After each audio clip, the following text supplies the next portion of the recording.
Hi, I'm Louise Fletcher and I help artists to find their own unique creative voice. Today I want to share with you one of my favourite painting tools, and it's this. You can see it's very well used by the amount of paint on it. Now this is a furniture scraper. I think these are used when you're restoring furniture and you want to get some old paint off. It has a very sharp blade on here. Mine is almost covered up with paint. I don't know if you can see, but there is a blade there. And I'll show you, I've got a painting up on my wall that's almost finished, but I want to bring some texture from previous layers back, and this is my secret weapon. So this is the painting. Lots of nice effects are happening, but there's a lot of smooth areas where, like this big cream area here, where I know there's a lot of interesting things underneath. I don't want to go crazy with textures, but I want to bring in some little surprises and some interesting little parts, and this helps me to do that. If I use my sander, I can take off more than I mean to, but I'm more controlled with this. So let me bring you up close and I'll show you what I mean. So we have this, now I never know what's underneath here, I can't remember, but I just scraped off a little bit here and got this bit of pink, which is nice, and I got through to these ghosts of drips by scraping here. Going to press down on it, pull it down, and it's very subtle. I mean, these are things that are only going to show up when you get up close, but I love that in a painting. I want you to have a big impact from a distance, but when you come up close, I want you to see lots of interesting stuff. Let's have a go up here.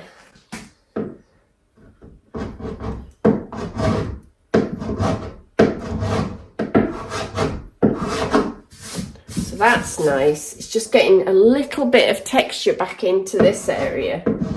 And I should say this is wood, so can't do this on canvas. And then if I get something I don't like I'm not too fond of this small mark here, that can just be covered up again.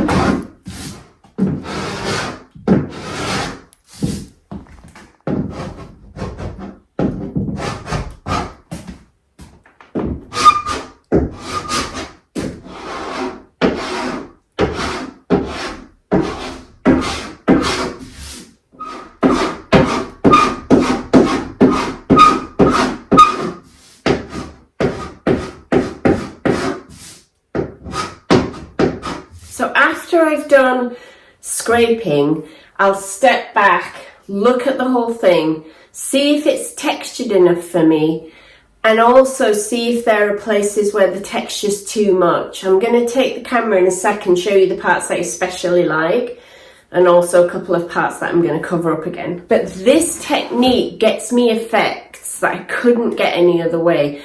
And the effects are meaningful. So these particular paintings that I'm working on are about memory and about the past, but with the present, the knowledge of the present overlaid. So it's about the way we look back on our lives. They're about nostalgia and memory. And so I want lots of layers, and I also want a kind of weathered feeling of the way we are when we get older. We are a bit weathered, and I want bits of things coming through the way that bits of memory come through, and just glimmers, we see glimpses. And all of this might only be meaningful to me, but this is what I'm wanting. We should always do what we want and not what we think other people want. So I'm going to bring you up close and just show you some of the effects that I really like from what happened. And they're such small things, but... So if I move the camera up, what were solid areas like this grey are now very subtly textured. Up here, I really like here. This is such a small thing, but a previous white layer is now showing through, that the white that made these drips is now showing through this slightly pale yellow colour. And I love the veins that come through.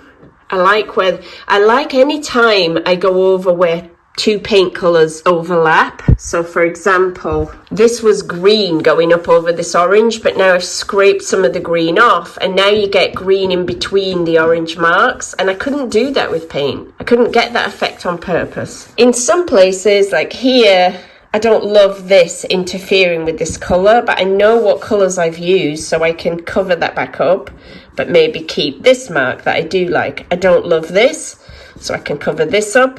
If it gets too textured, what happens is the texture is taking over. So over on this side, it's too textured. There's too many different things happening, and I feel it gets distracting. And so I want to knock some of that back again by painting over some of it. Who dares wins. You've got to do the thing to find out what you want to get rid of. I love these little subtleties here. And excuse the paint on my nails and hands, by the way. Little subtleties here. It's so small.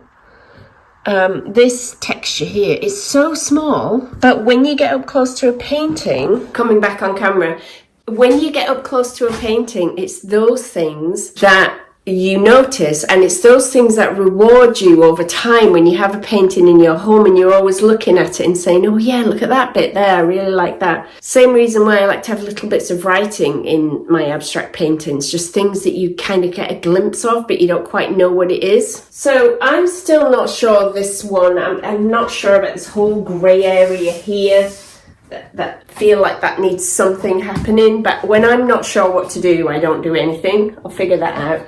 For now, this is great. I'll cover up a couple of bits of texture, but I love what happened. My trusty furniture scraper came through again, and it might be time to treat myself to a new one. This cost me about £8 from Screwfix, so it's not an expensive piece of kit. If you want tips like this to learn my techniques, make sure you sign up for my newsletter. In another few months, I'll be teaching my annual free course, and I'll be covering this kind of thing in there. I'll be sharing lots of my techniques. First time I've ever done that in the free course. So make sure that you're on my newsletter, which the link is wherever you see this video.